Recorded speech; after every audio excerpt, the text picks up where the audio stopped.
اللہ کا نام لے کر جو بڑا مہربان نہایت رحم والا ہے۔ یاسین، قسم ہے قرآن کی جو حکمت سے بھرا ہوا ہے۔ اے محمد صلی اللہ علیہ وآلہ وسلم، بے شک تم پیغمبروں میں سے ہو، سیدھے رستے پر ہو۔ یہ قرآن غالب و مہربان کا نازل کیا ہوا ہے تاکہ تم ان لوگوں کو جن کے باپ دادا کو خبردار نہیں کیا گیا تھا خبردار کر دو کہ وہ غفلت میں پڑے ہوئے ہیں۔ ان میں سے اکثر پر اللہ کی بات پوری ہو چکی ہے، سو وہ ایمان نہیں لائیں گے۔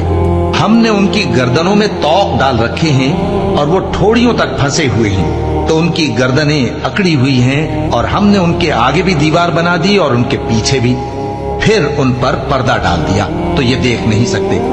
اور تم ان کو خبردار کرو یا نہ کرو، ان کے لیے برابر ہے، یہ ایمان نہیں لائیں گے۔ تم تو صرف اس شخص کو خبردار کر سکتے ہو جو اس نصیحت یعنی قرآن کی پیروی کرے اور رحمان سے غائبانہ ڈرے، سو اس کو مغفرت اور بڑے ثواب کی بشارت سنا دو۔ بے شک ہم مردوں کو زندہ کریں گے، اور جو کچھ وہ آگے بھیج چکے اور جو ان کے نشان پیچھے رہ گئے ہم ان کو قلم بند کر لیتے ہیں، اور ہر چیز کو ہم نے کتاب روشن یعنی لوح محفوظ میں لکھ رکھا ہے۔ اور ان سے گاؤں والوں کا قصہ بیان کرو جب ان کے پاس پیغمبر آئے، یعنی جب ہم نے ان کی طرف 2 پیغمبر بھیجے تو انہوں نے ان کو جھٹلایا، پھر ہم نے تیسرے سے تقویت دی تو انہوں نے کہا کہ ہم تمہاری طرف پیغمبر ہو کر آئے ہیں۔ وہ بولے کہ تم اور کچھ نہیں مگر ہماری طرح کے آدمی ہو، اور رحمان نے کوئی چیز بھی نازل نہیں کی، تم محض جھوٹ بولتے ہو۔ انہوں نے کہا کہ ہمارا پروردگار جانتا ہے کہ ہم تمہاری طرف پیغام دے کر بھیجے گئے ہیں، اور ہمارے ذمے تو صاف صاف پیغام پہنچا دینا ہے اور بس۔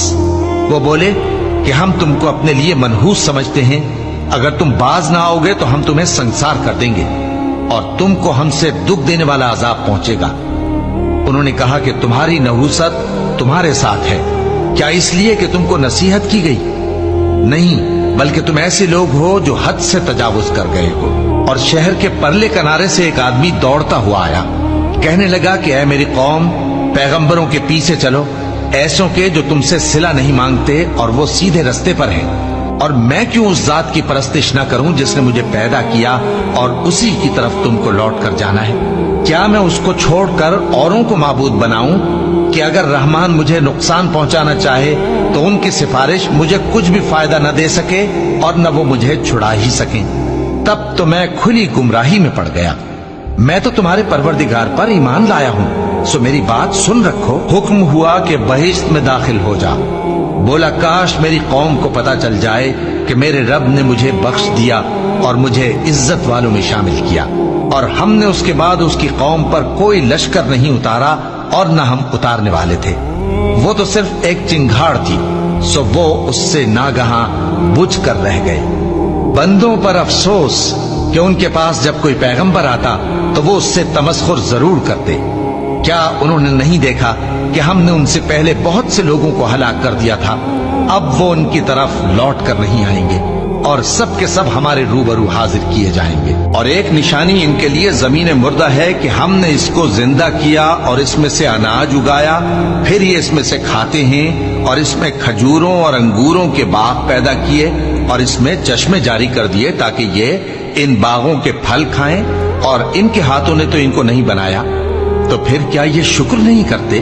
وہ ذات پاک ہے جس نے زمین کی نباتات کے اور خود ان کے اور جن چیزوں کی ان کو خبر نہیں سب کے جوڑے بنائے۔ اور ایک نشانی ان کے لیے رات ہے کہ اس پر سے ہم دن کو کھینچ لیتے ہیں تو اسی وقت ان پر اندھیرا چھا جاتا ہے، اور سورج اپنے مقرر راستے پر چلتا رہتا ہے۔ یہ اس غالب و دانا کا مقرر کیا ہوا اندازہ ہے۔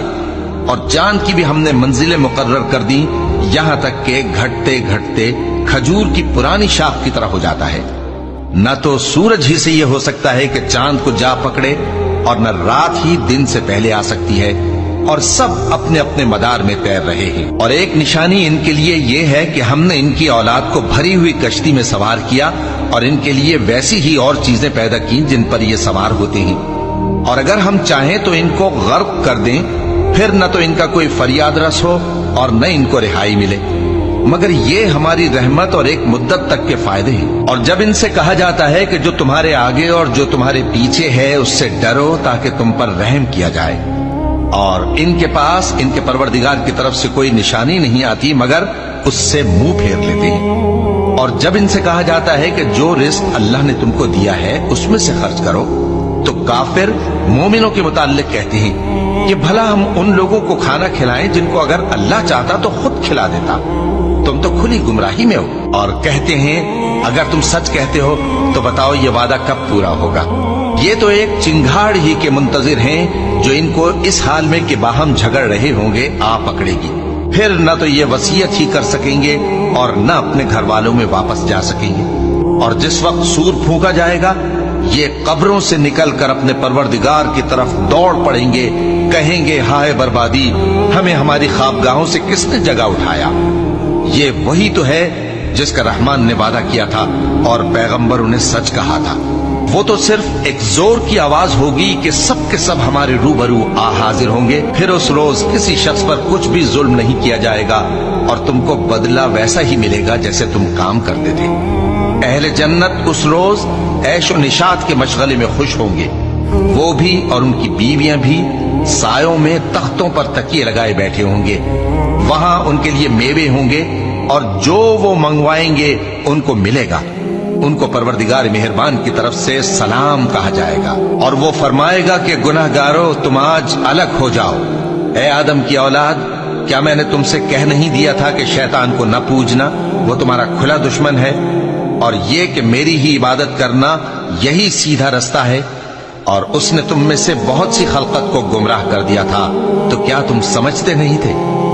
یہی وہ جہنم ہے جس کے تمہیں دھمکی دی جاتی تھی، جو تم کفر کرتے رہے ہو اس کے بدلے آج اس میں داخل ہو جاؤ۔ آج ہم ان کے منہوں پر مہر لگا دیں گے اور جو کچھ یہ کرتے رہے تھے ان کے ہاتھ ہم سے بیان کر دیں گے اور ان کے پاؤں اس کی گواہی دیں گے، اور اگر ہم چاہیں تو ان کی آنکھوں کو مٹا کر اندھا کر دیں، پھر یہ رستے کو دوڑیں تو کہاں سے دیکھ سکیں گے، اور اگر ہم چاہیں تو ان کی جگہ پر ان کی صورتیں بدل دیں، پھر وہاں سے وہ نہ آگے جا سکیں اور نہ پیچھے لوٹ سکیں۔ اور جس کو ہم بڑی عمر دیتے ہیں تو اسے تخلیق میں اوندھا دیتے ہیں، یعنی اسے بچپن کی کمزوری والی حالت کی طرف لوٹا دیتی ہیں۔ تو کیا یہ سمجھتے نہیں؟ اور ہم نے ان کو یعنی اپنے پیغمبر صلی اللہ علیہ وآلہ وسلم کو شعر گوئی نہیں سکھائی، اور نہ وہ ان کو شایع ہی ہے، یہ تو محض نصیحت ہے اور صاف صاف قرآن ہے، تاکہ اس شخص کو جو زندہ ہو خبردار کرے اور کافروں پر بات پوری ہو جائے۔ کیا انہوں نے نہیں دیکھا کہ جو چیزیں ہم نے اپنے ہاتھوں سے بنائیں ان میں سے ہم نے ان کے لیے مویشی پیدا کر دیے اور یہ ان کے مالک ہیں، اور ان کو ان کے قابو میں کر دیا تو کوئی تو ان میں سے ان کی سواری ہے اور کسی کو یہ کھاتے ہیں، اور ان میں ان کے لیے اور فائدے اور پینے کی چیزیں ہیں، تو کیا یہ شکر نہیں کرتے؟ اور انہوں نے اللہ کے سوا اور معبود بنا لیے ہیں کہ شاید ان سے ان کو مدد پہنچے، مگر وہ ان کی مدد کی ہرگز طاقت نہیں رکھتے، اور وہ ان کی فوج بنا کر حاضر کیے جائیں گے تو ان کی باتیں تمہیں غمناک نہ کر دیں۔ یہ جو کچھ چھپاتے اور جو کچھ ظاہر کرتے ہیں ہمیں سب معلوم ہے۔ کیا انسان نے نہیں دیکھا کہ ہم نے اس کو نطفے سے پیدا کیا، پھر وہ تڑاک پڑاک جھگڑنے لگا اور ہمارے بارے میں مثالیں بیان کرنے لگا اور اپنی پیدائش کو بھول گیا، کہنے لگا کہ جب ہڈیاں بوسیدہ ہو جائیں گی تو ان کو کون زندہ کرے گا؟